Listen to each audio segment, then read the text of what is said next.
Good afternoon and welcome to Real Chicks Rock Presents Real Discussions. I'm your host for today, Michelle Dosbert, and as always, I'm super excited to be here. Thanks everybody for joining us today. In Atlanta, a little rainy today.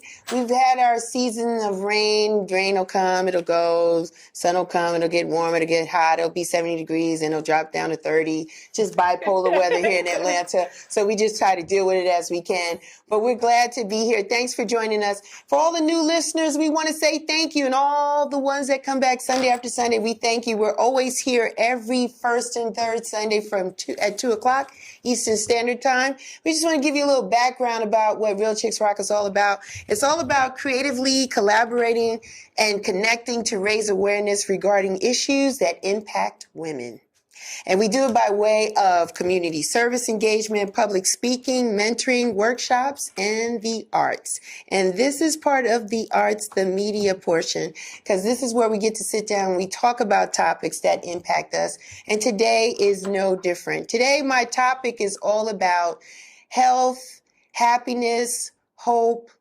Here we are, our mental state, right? Yep. Yeah. My beautiful guest here today is Cassia Gold. Hi, Cassia. Hey. How are you? I'm good. We're supposed to have Kenya Phillips here today, but unfortunately something has come up in her schedule, so she wasn't able to join us today, but we sent her positive vibes and vibrations for everything that's going on with her, and hopefully we'll be able to bring her back in the future. But we got Cassia Gold today. Hi, Cassia. Hey, Michelle. How you doing? I'm good. What about you? I'm good. I'm good. I met Cassia at my infamous place, Honey Bubble Tea. Yes. Yeah, I love it. Love the bubble. We love the bubble. And I saw her there. She's always working a bunch of hours there. I was always working a bunch of hours there. But I think we met during like a fashion show. This is like 2 or 3 years ago, right? It was a mental health event, Silence the Shame. Was it that? Yeah, yeah. And then we know mutual people, right? So our circles got smaller because we know some of the same folks. And I was like, I need to get you on the show. So thank you for just being patient and working with me on this, because we just have some stuff way out in the schedule and it just takes us a minute to kind of catch up. But you are here and you look great. Thank you. So do you. So tell the people a little bit about yourself, Cassia. Born and raised in Baltimore, Maryland. Wait a minute. What are you doing down here, Baltimore, Maryland? How'd you get here? I've been living in Atlanta. It's my second time around. I moved here 5 years ago. It'll be 5 years in April. Okay. But I went to fashion school here at AIU back in like 2002. Okay. So Atlanta has always been like a second home for me. Every time I would come here and visit, I just felt the need to be here. Got me too. Yeah. Like I love Atlanta. So I'm a designer by day. All right. I have my own business. I do spoken word. And I'm a food and drink therapist by night. A food and drink therapist at night? I like that. Can I use that? Sure. A food and drink therapist at night. I love that, Cassia. I love that. So tell us a little bit about, in regards to our topic today, how does that relate to you? Give us a little background about that, if you don't mind. Well, with mental health, hope, I was diagnosed with bipolar in 2005. And I've been on a journey of recovery ever since then. Okay. I was forced to focus on myself in a different way. Okay. It wasn't just like eating and sleeping. It was doing a lot of inner work. So basically just over these years, I've been on a journey of finding myself and uncovering the deep-rooted things that had caused me to, I don't even want to say go off, but just a glitch in the system. Okay. In my system. That's a good way of putting it. So just a little bit, what does bipolar mean? Because I think people use that term a little casually when someone may be acting a little different than what they expect. And they say, oh, they're bipolar and this and that. And we kind of frequently throw it out there. But what does it really mean? Well, with bipolar, there's different types of bipolar. It's a mania, it's a depressive side, and then there's the ups and downs where it's mixed. Okay. For me, I experience mania, which is more like racing thoughts, sometimes paranoia, a little bit of hallucinating, sleepless nights, anxiety, a little euphoric thinking, sometimes like overthinking, like the racing thought. That's the main thing, is just the racing thoughts. So I've been in this process of trying to get this mind. Okay. And are the racing thoughts typically in a negative, put you in a negative position, like wanting to do harm, or just like racing, like I have all these things that I have to do, or how does that? It's more so just, it's just thoughts of just everything. Okay. Just coming like nonstop. Okay. And it's more of analytical thinking. Okay. Like trying to analyze and calculate and figure out and process. Yes. And I naturally do that. Okay. But during what they call episode, which is without medication, for me, it causes it to go to the extreme, where it's hard to control. Okay. So. Okay. Do you find that you were having a lot of these episodes? I've only had about 3 or 4 episodes, but I remember when I lived in Atlanta years ago, I started to get more involved in church activities and things. Okay. And it was a change for me. It was a big transition from moving. I was only 19, so I moved from Baltimore to Atlanta. And I didn't know anybody. This is me having a faith move for myself. Yes. And I wasn't balanced. Okay. I didn't have a balanced lifestyle. So it caused me to kind of, I hate to say go off, but something was a glitch in the system. Okay. And I didn't have any treatment thing. I didn't know what was going on. My family didn't know. And my friends didn't know, but they knew something was not right with me. I wasn't the same. Okay. So when you say you weren't balanced, was it more so emotionally or work-life balance, or how? Describe that a little bit. It was a mixture of work life, school life, eating, activities, like just different little activities, like maybe going out to the movies, things like that. And even I truly believe that me being in a state of like learning more about the religious things kind of caused me to not go off. I didn't have some questions answered.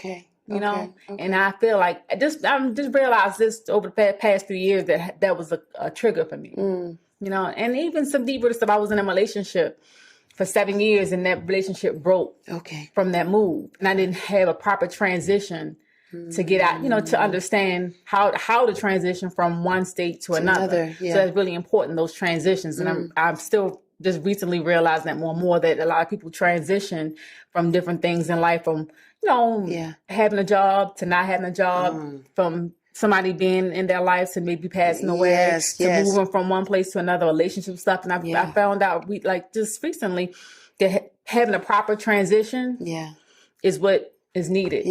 And oftentimes we don't realize that we need it until we're in it, or we got through it by the grace of God, and then we realize like, oh, that didn't go as well as I thought, or there's still some residue from that just makes us feel a certain way. So some triggers and things like that. Okay, so now you're 19. You moved from Baltimore here. So now, what are you doing while you're here? You kicking it? What you doing? I was going to school. I was learning how to navigate around the city. I was gaining new friends and just like involved in different things in the fashion industry and trying to live my life on a different avenue, you know? So it was a whole big new world for me. You know, this city it's still growing as it is now. And I felt like that's my first time away from home as a youngster. So it's like, culture shock and everything to me. You was doing it all. You was doing it all. So when you had your first, can you remember when you had your first episode? Tell us a little bit about that. I'll say my first episode, a full-blown episode, I'll say. Because you'll have little spurts of it? And I was living in Atlanta back in 2002. I had I'll say a mild breakdown. And it was, to this day, I really can't recall everything. But when I had my first episode that caused me to go into the psych ward is when Did you say psych ward? Yes. Okay. I've been there, done that. Oh my. Oh my. That's serious. Yes. Okay. But what happened, I was in Bible college at the time. Okay. and I was living in Ohio. And another thing, not being balanced, you know, and I was experiencing things that I didn't understand. I didn't have answers for. And I was away from my relationships. It was kind of like a pattern that was happening. And I didn't properly transition from one place to another. And I wasn't on any type of medication. I didn't have any diagnosis then. So me and my roommates, we came home for the weekend from Ohio to Baltimore. And I had already moved from Atlanta from then.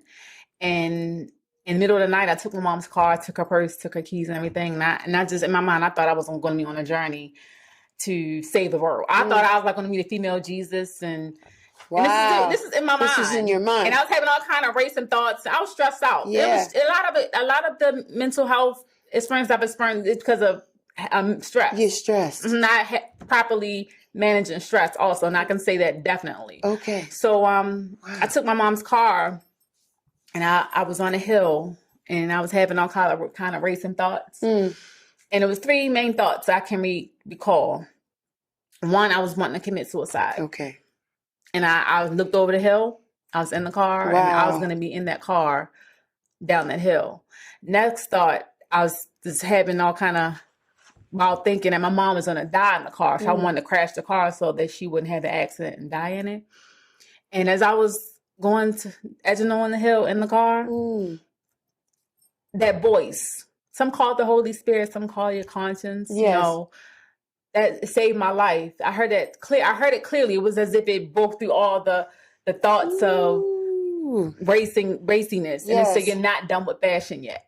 So I hopped out of the car, split second, car crashed. Whole another long story after that. But once my parents found out, they immediately took me to the psych ward. Really? Well, they took me to a hospital for a psychiatric evaluation, and they admitted me into the psych ward. Because was it that they thought you were hearing, I'm air quoting, voices? I've never really heard voices per se. How can I explain it? It's more thoughts. It's more thoughts. So it's not voices. I mean, I've heard some things, but not distinguished like a sound of a voice that sounds different than my own inner voice. You know, so, and I ended up spending some time in the psych ward, and they diagnosed me with having bipolar. And how old were you then? I believe I was 23. 23.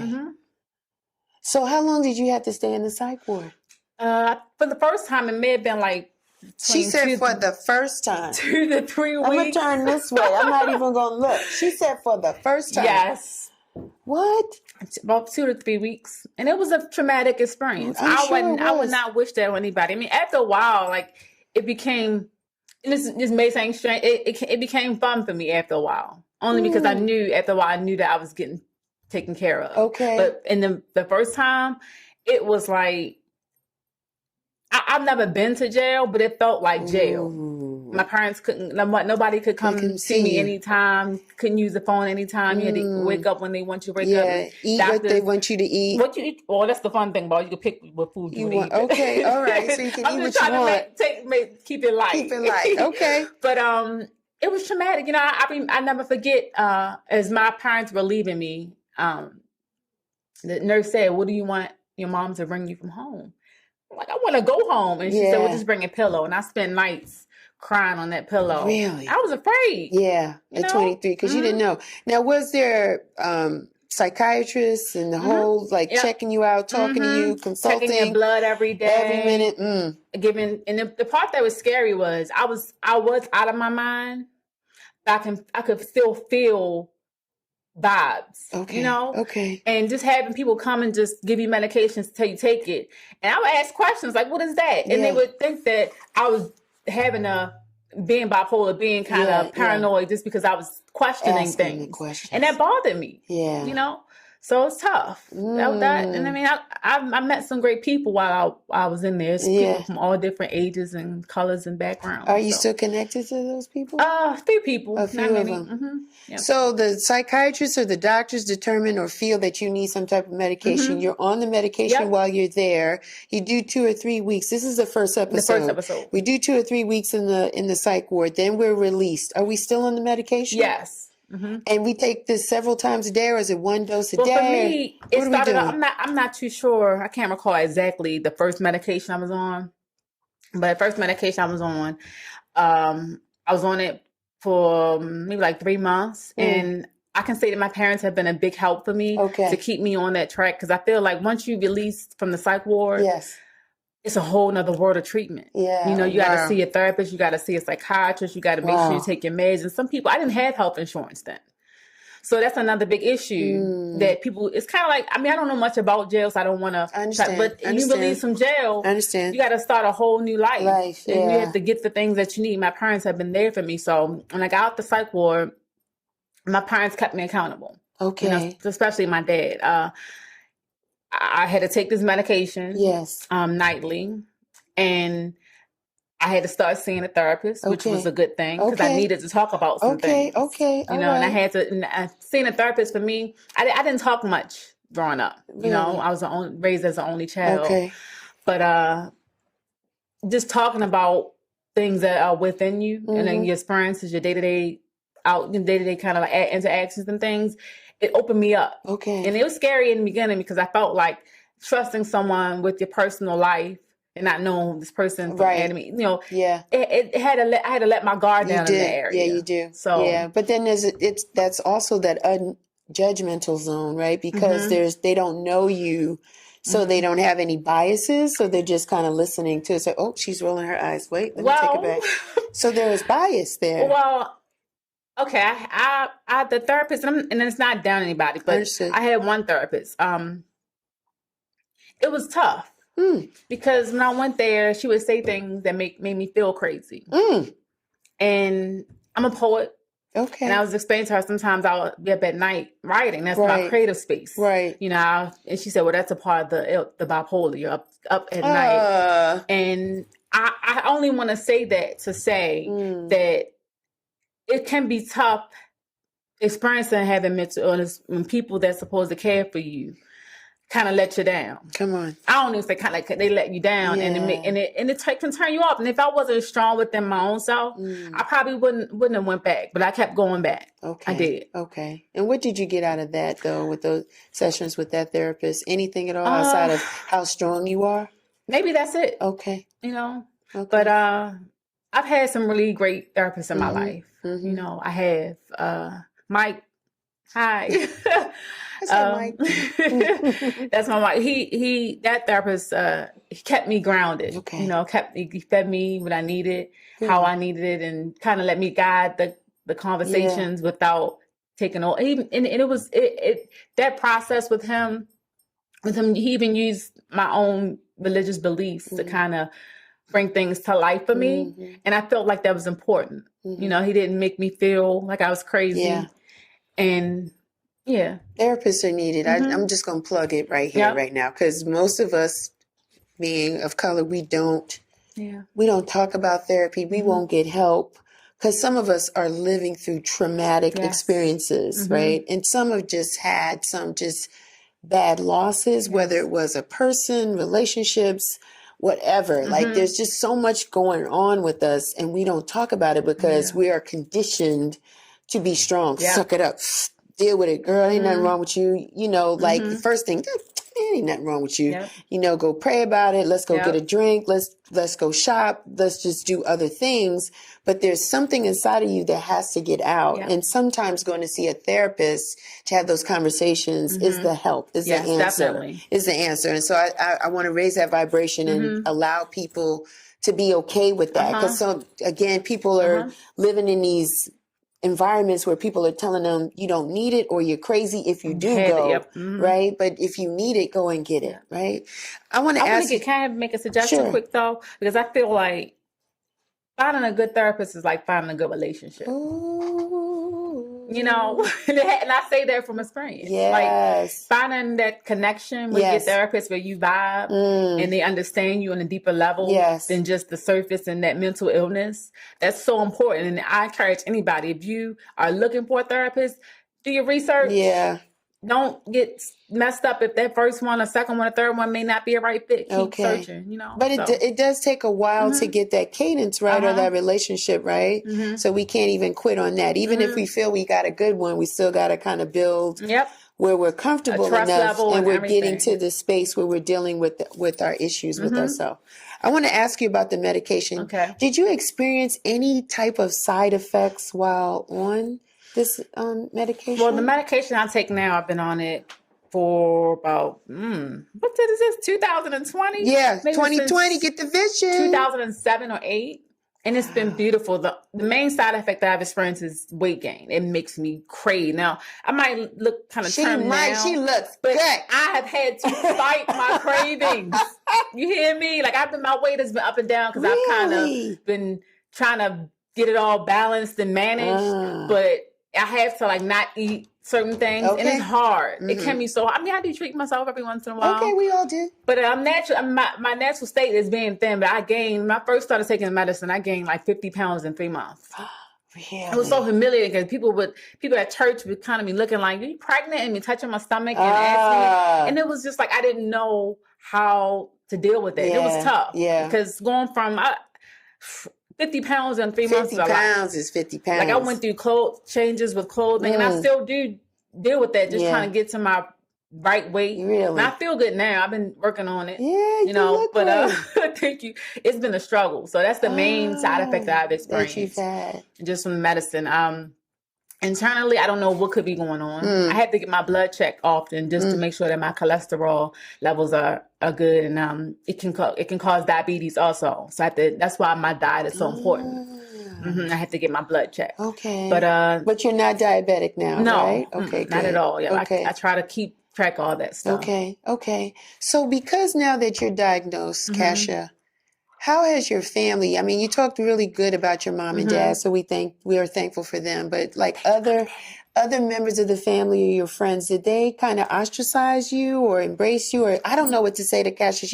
She's crazy. She may go off. Or I don't want to set her off. Did you experience those kind of things? I have some of the greatest friends ever.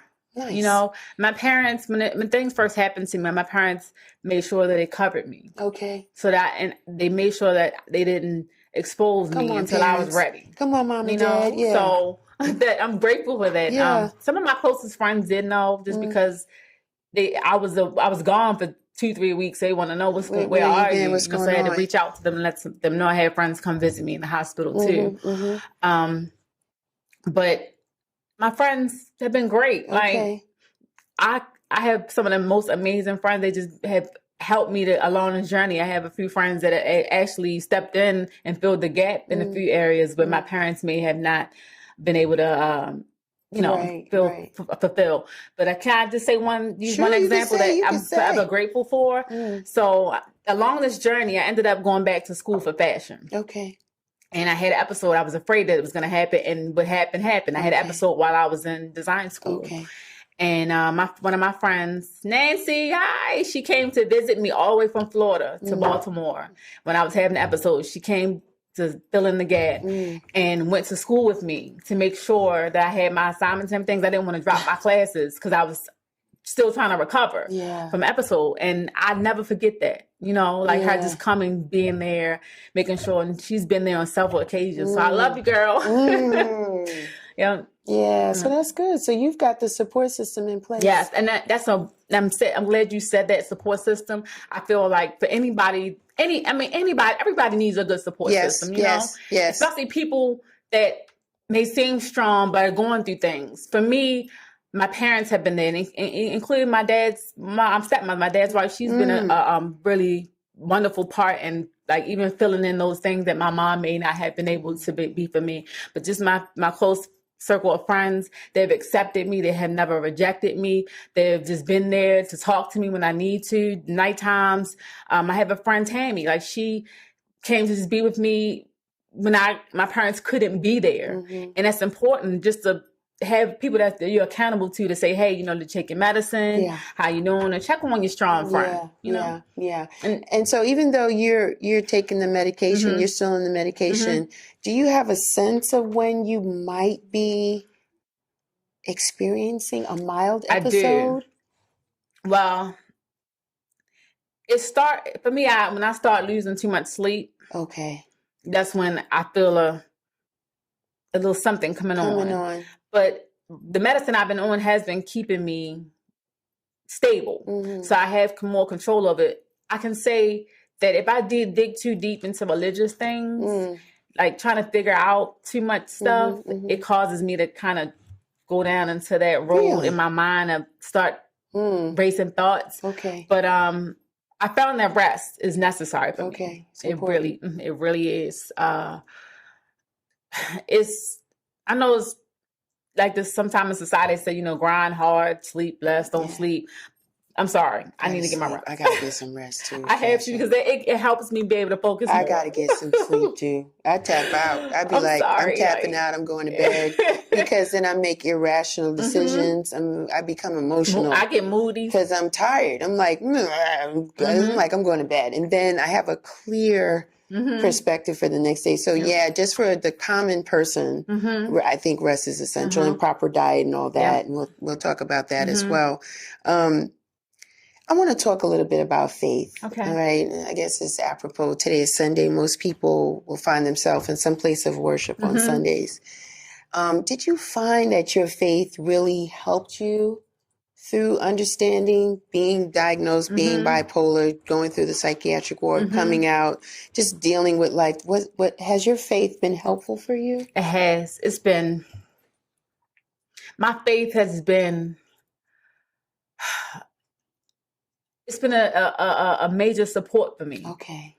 Without my faith in God, without my faith in just that inner strength that I have, that God gave to me, and even the call of my life. I think about that time at the hill when I heard that Holy Spirit conscious voice say, "You're not done with fasting yet." That keeps me going. And even every day is faith. Yes. I get up.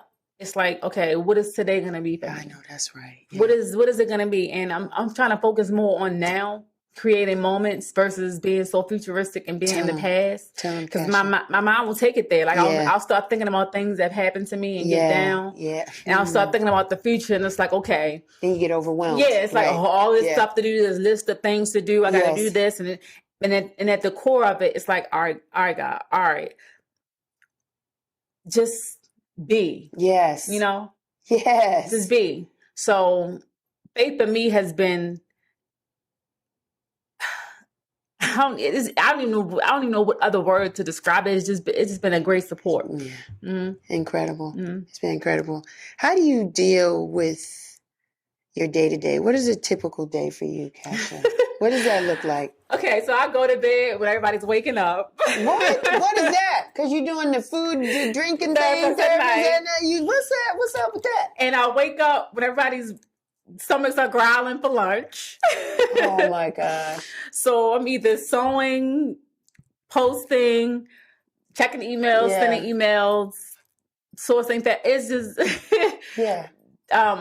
I have been doing speaking engagements, not as much as I used to.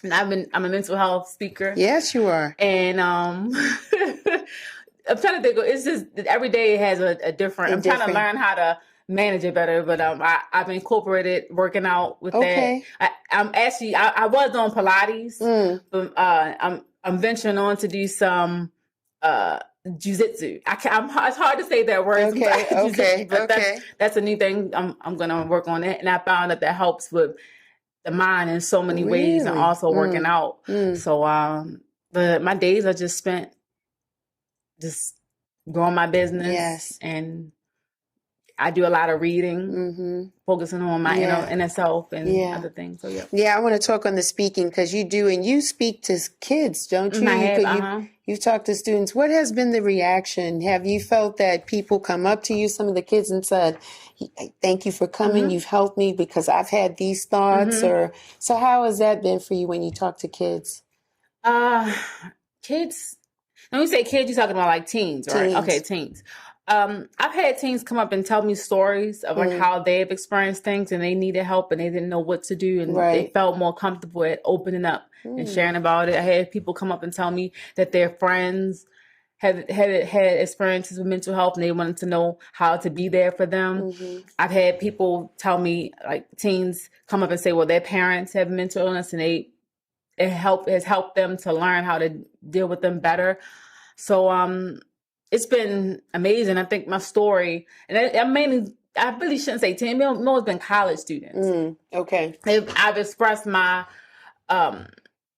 dealings of how I managed having college classes and things, and it can be stressful. It's very stressful. Homework and friends, and it's just that college life, man. Yeah, it's very stressful. It's very stressful. Yeah, because I was stressing out in college too. Yeah, papers and tests and failing grades and just tuition and everything, and just being away from home, and then just that whole being in the kind of sort of being an adult, a young adult, and just all these responsibilities. So everything is already pressure already, and then you have these things going on in your mind and your soul that doesn't necessarily help the situation at all. What are some of the identifiers like that you could share with people, like, so if people can think, well, do I need some additional help? Like, what do you think might be some of the things? Is it just, you mentioned being unbalanced.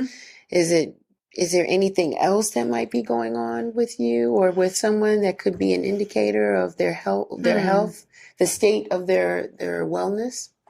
It could be two things I could think of. Okay. A person that may sleep too much, it could be a sign of something. A person that may not sleep at all, like not getting sleep, could be it's kind of mixed. Everybody has their own mixture thing. Maybe I should say that. I'll speak for myself. Okay. For me, it more so comes down if I start doing a lot of crying. If I start doing a lot of crying and kind of getting stressed and just feeling overwhelmed. Right. That's where it comes in. Okay. To play. Okay. That overwhelming feeling. I touch bases with my dad a lot. He's been a person that's been like a strong person in my life. And he'll ask me, did you get your rest? Did you get some sleep? He asked me to take your medicine today. If I get too racy, just in my talk, like talking too fast, with words starting to come together. If I may be talking about subjects that may not be necessary to just go into, things like that. What do you think about what we're doing for people that have mental health issues? Like we're still not comfortable in talking about it, our mental state, and people are really dealing with things. Now there's different levels and different types. And so how would you classify what you had? More of a bipolar experience, or is it schizophrenia? It's not really just bipolar. Just bipolar. And I've experienced a lot of anxiety. I still experience anxiety, and sometimes I wonder, like, if that's something that may need to be addressed even more besides just a bipolar. But I feel like just me getting into working out, a better regimen of working out will help that even more. Anxiety is something I experience on both sides of my family. Okay. And I feel like in some ways it's a learned behavior more than just really having it in the DNA, genetic. Okay, gotcha. So just anxiety is something that definitely I have to learn how to manage even more. Okay. So, yeah. Okay. I want to talk about the fashion because that lights up your face. Let me talk about that a little bit. So you always wanted to be in fashion since when? When people ask me, well, how long have you been in fashion industry? I said ever since they smacked my butt out of the womb. I was going to say birth, but I didn't want to go there, but you took us there. Since you came out your mama, you wanted to be in fashion. My mom is a designer herself. Is she really? She sews. I was raised with her doing it. She's modeled. She's modeled for me also before I was. Really? And I was raised in it, so it's something that I've always. Look at your face light up. Your face like totally lights up when we talk fashion. So I started sewing seriously when I was in middle school. Okay. What was the first garment you made, Cassia? Oh, I still have in my mind. The fuchsia pink fabric. I laid out on the floor and I laid down on it and I traced myself with a piece of chalk. No, you didn't. And I cut it out and I just sewed it together. I figured it out. Is that the black way? Is that you didn't have the pattern? You were the pattern. So you laid on top of the fabric and traced it. It's a tank top. Is that right? So I feel like it's an innate gift. I didn't go to school for it initially. It was just something. One day I started to feel like I wanted to dress different. Yes. And express myself through my clothing. I asked my mom, I said, can you make some stuff for me? And she's just like, I don't have time. And I just said, forget it and figure it out. And she kind of guided me here and there on the way, but I just started sewing, and it's been a good coping mechanism over the years. So designing clothes, wearing the clothes, fashion. You're a making model. stuff for other people. You're a model. I've done some modeling. Some modeling. Did you model your own pieces when you first did it? Was your stuff? And I still do. What don't you do, Cassia? No, I don't skate backwards. And I'm trying to learn. That's one of my next goals is to learn how to skate backwards. It's trying to get over the fear of like falling and hurting myself. Skating backwards. Skating backwards. I grew up skating backwards. Yeah, it's cool. It's fun. I want to talk a little bit about, I'm going to go back to the health and the wellness and the healing and the happiness, because you seem to have all of it right now. You know, I wouldn't say I have all of it. I feel like I have it in my hand and I'm biting off of it. Okay. So it's not like I'm kind of like getting pieces, because I'm still, even this period in my life that I'm experiencing right now, I've been dealing with a lot of stress, having to manage things on a higher level. Okay. But it's a daily thing. You know, I wouldn't say I don't think I have it all. Okay. I don't. Well, on the outside looking in, it looks like you do. So yeah, take that. Take that. I'm sure, I mean, based on you sharing your story with us today, there's tremendous growth in where you first were and being diagnosed and where you are today. And today you're giving people hope in being able to cope and deal with their bipolar or mental issues or mental health that they may have. And so you're an image of what it looks like to deal with it on a day-to-day basis, right? So it gives us hope every day. For those of us, because some of us are, you talked about having this medication and really not being able to have money for it. I mean, just buying aspirin or like Tylenol with ibuprofen is expensive. So now we're talking about medications and things like that.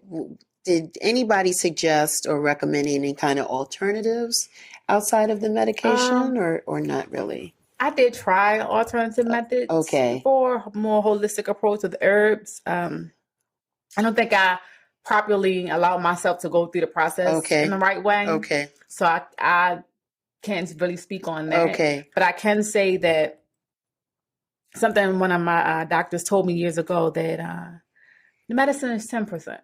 Everything else you do in your life is 90%. Really? So I feel like just having outlets to cope and positive outlets to cope is necessary for me. I love to dance. I love to write poetry. I love to just journal, you know, and even talking about what I'm experiencing has helped. Having people that I could trust to go to when I'm dealing with different issues, especially in the wee bit of times in the morning, in the nighttime when everybody is asleep, your mind start thinking about things because it's quiet, you know. And I'm still learning new coping mechanisms now. But I found out that's the medicine is one thing, but still having outlets to express those things and release things, and that's necessary. I'll say that from my own personal. Why do you want to help other people, Cassia? Because really, realistically, when things happen to us, black, white, male, female, and I'm gonna just do me, black, female, we immediately feel embarrassed. Running our pantyhose, anything, hair ain't right, clothes, disarray, any little thing. Dating a dude, broke up with us, everybody know, like any little mechanism, we're like embarrassed. We don't want to share. We have been told what happens in your house stays in your house.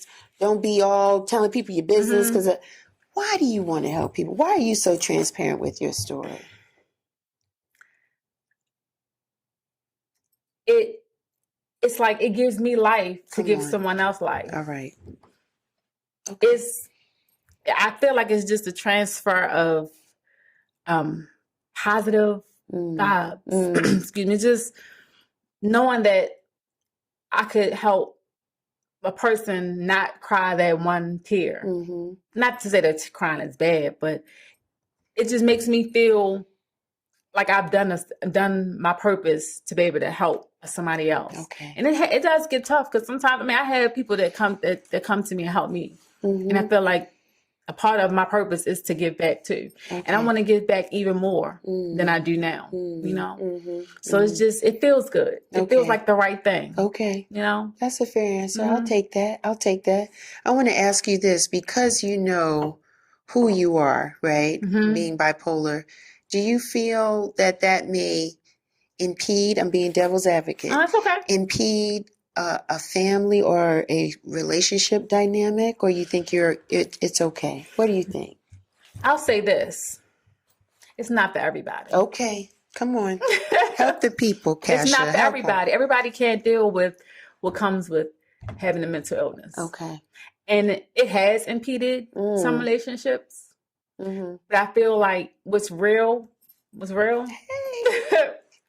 will come to surface. There you go. And that's what I find that's more important for me. Okay. You know, and it has been troublesome at times, wondering how people will accept me. And on the same token, while I'm accepting myself at the same time, and I'm still learning to accept myself. Okay. You know? Yeah. It's still a daily process for me. Yeah. You know, but I kind of just got to the point where if you like it, you don't. If you do, join me. Okay. So let me ask again. I'm an advocate. I'm stirring the pot because you look beautiful, right? You. And so we're visual people, right? So a man will come, hey babe, what's going on? What's happening? You looking good? Da da da. Kicking that game. At what point do you tell this gentleman that you're bipolar, that you have an opportunity in health to do better in? When do you tell him that? Well, I can say this. You Google me, you can find out. So it's not hidden. You know, you Google me. Like, go check me out on Google. If you Google, because you know it's a Google society. You need somebody you want to know what's your Instagram. I mean, the number is the first thing, you know. Yeah. But when people ask me, what do you do? Okay. What can I say? You know. Okay. And I don't. It's not anything that I hide. It's not anything that I just say. Hey, you know, I'm bipolar. How are you? I allow things to happen naturally without holding back. Understood. Because I want a person to know this is who I am. This is what has helped make me be who I am. And if you like it, cool. Okay. If you don't, that's cool too. Okay. And I think, all fairness, people may not know what's to like and not like, right? Because we're just having a conversation. We're just talking. We're getting to know each other. So I think most people are going to be willing to pursue, to see, you know, and then it just depends, like you said, whether or not they have the stamina or the endurance, because we just don't know what we're going to get every day.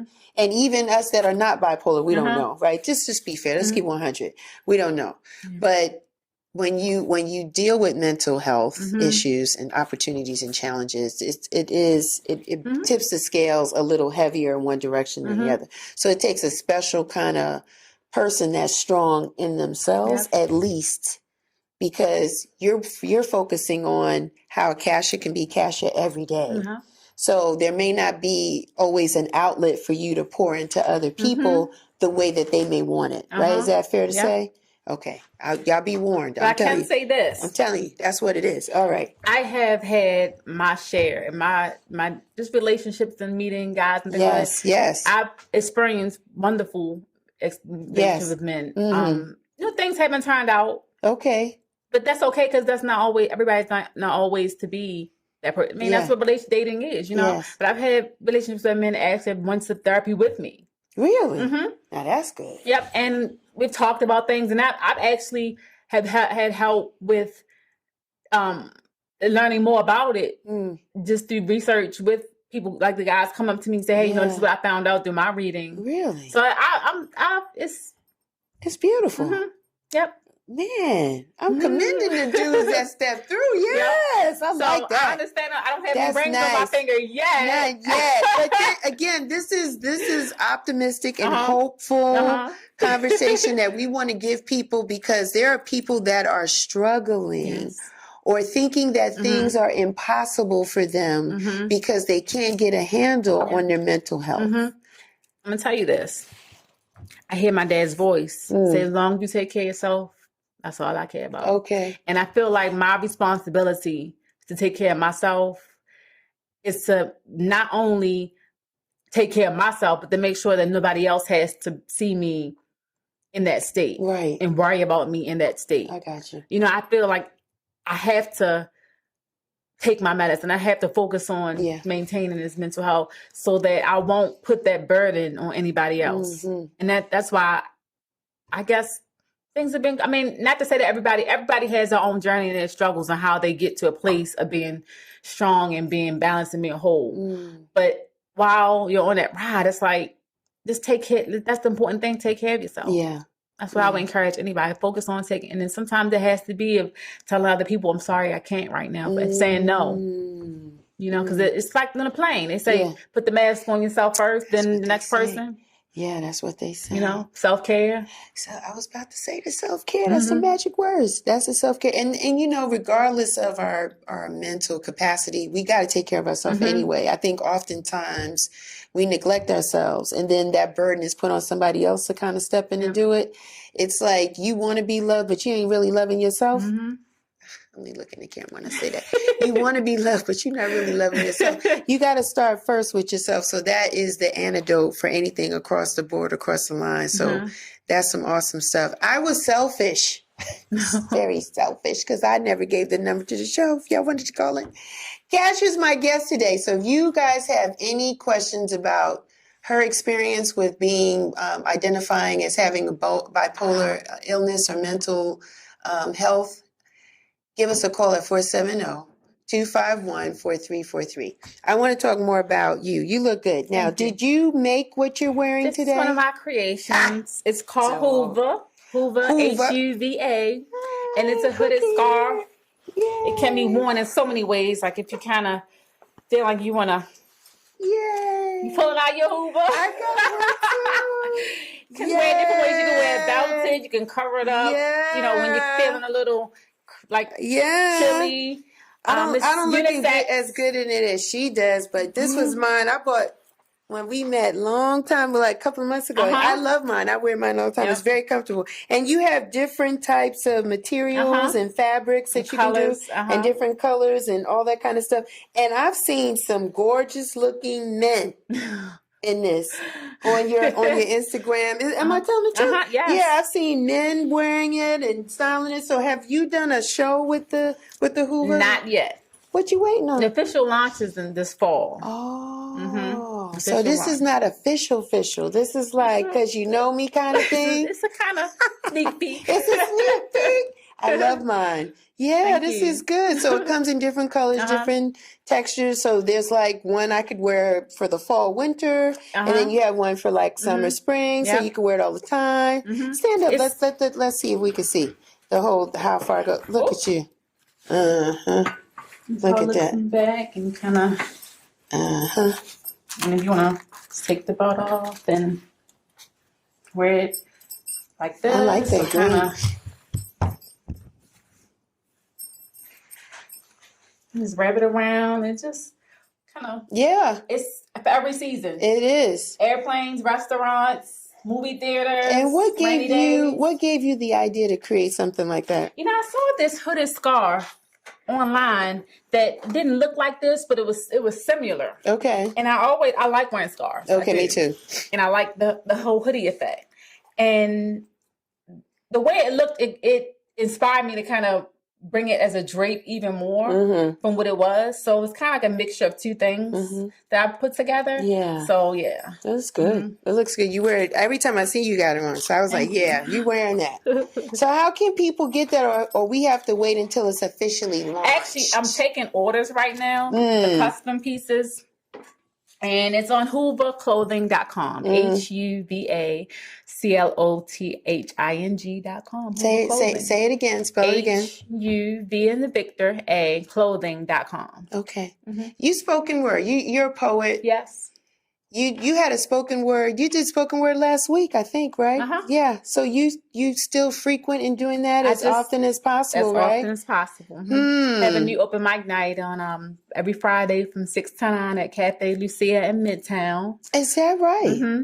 Yes. And it's just spoken word. We call it Freedom Friday. So spoken word, rap, singing. We have a musician coming out, a guitarist coming out in a couple of weeks. Short stories, quotes, just different things like that. Yeah. And so you're going to be speaking every Friday? Yep. Every Friday, 6 to 9. And where is it at? Cafe Lucia in Midtown. Off the What's 12th Street near Piedmont Park. It's over there. Mm-hmm. Wow, I got to check it out. There's no cover. They have awesome like drink options. For the food and drink, because you're a therapist on that. Well, that's not.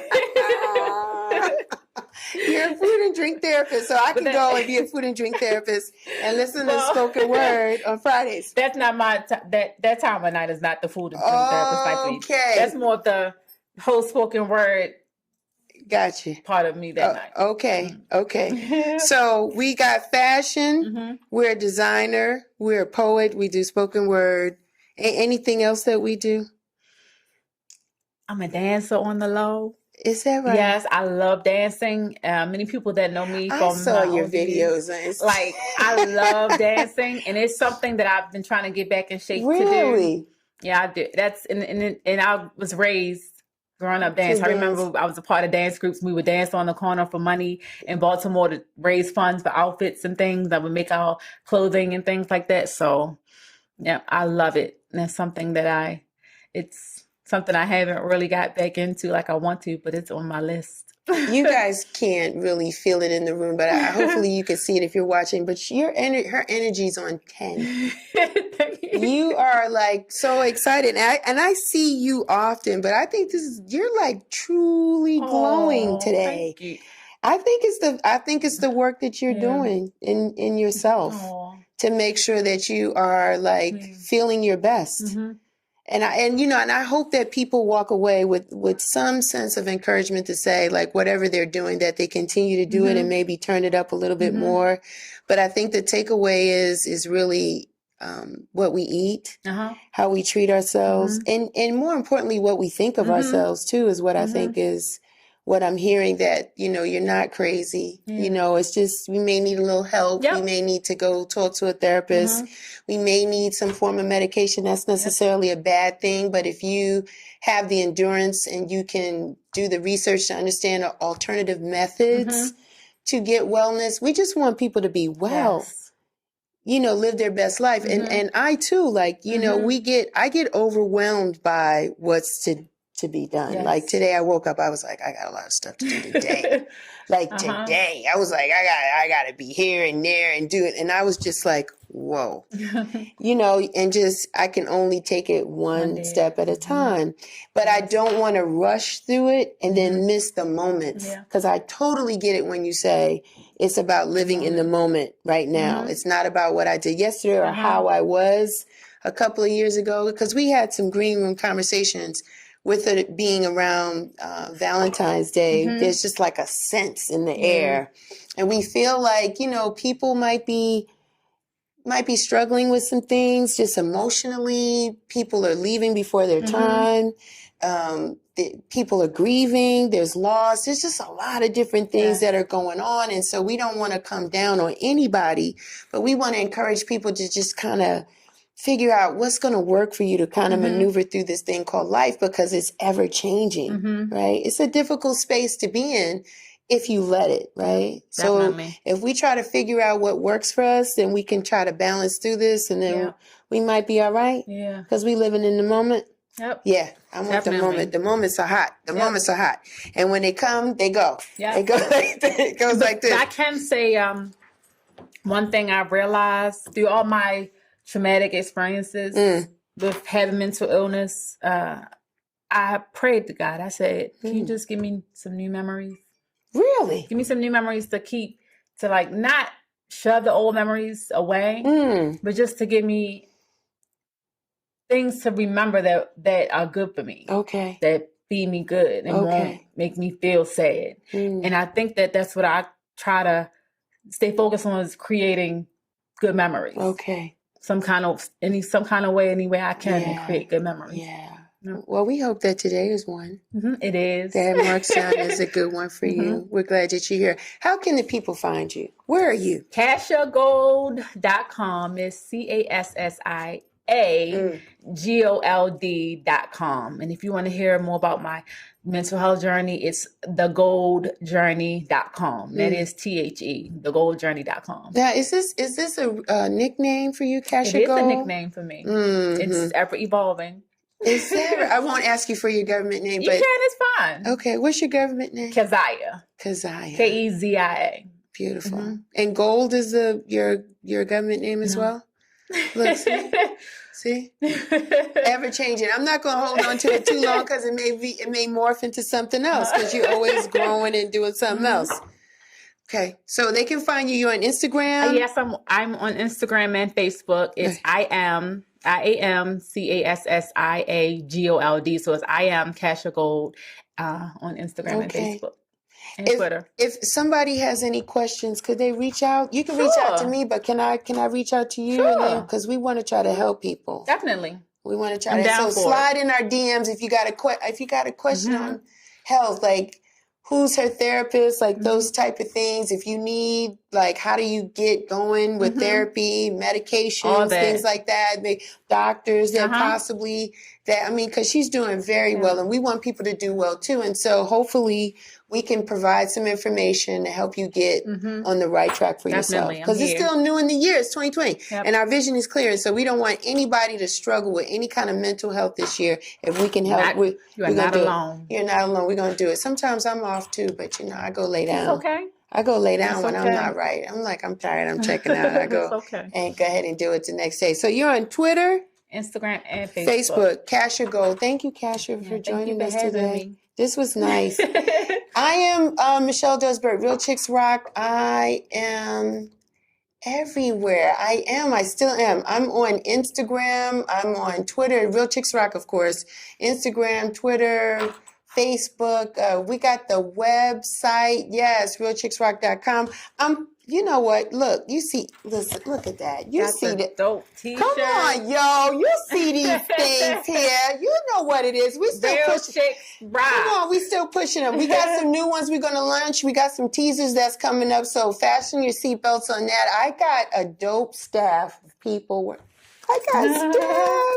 Yay. And they help me, and they're telling me, where the market is going and what people like. And so we're going to move with the market and what people like. Come on, millennials. Come on and get at us. We got what you need. So go check us out. Go cop these t-shirts today. We are everywhere. I got some things coming up. I got to plug Creekside High School. Had the opportunity to talk to some students on Thursday.